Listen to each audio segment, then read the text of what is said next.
We're right on top of the river here in southwest London, and looking at it now, it's difficult to believe that back in the 1960s this river was officially declared a sewer. I think you can see some pictures now of it back then, dark, dirty and polluted. But just take a look at it now, because it is a transformed place. I hope you can see just how clear and clean the river is now. It's now one of England's best urban fishing spots.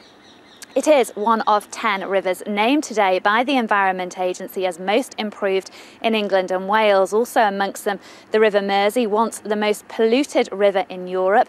The River Taff in South Wales, once so dirty nothing could live in it. And the River Stour in Worcestershire, now so improved that otters and salmon have returned to its waters. Well, let's have a word with Simon Cranmere from the National Trust. Tell us a bit more about the wildlife here, because the Environment Agency were here just a few weeks ago. What did they find? Well, they did a survey of the river behind me, and in that 100 metres they found 140 fish, which is quite remarkable. And there were 6 different types, including dace, barbel and chub, and brown trout, for which this river was famous, which is now returning. And it's really quite a vibrant stream.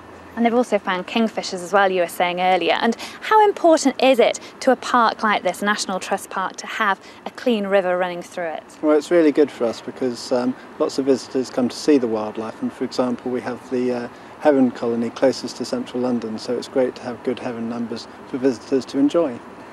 And have you seen any wildlife in the last couple of years that you haven't seen maybe 10 years ago? Well, egrets, for example, which didn't used to come to this part, have been coming for the last 3 or 4 years, so it's really good to have them as occasional visitors over winter. Many thanks, Simon. Well, the Environment Agency say there is still plenty of work to be done. They've set themselves a target that by 2015 they want to transform another 9,500 miles of rivers in England and Wales.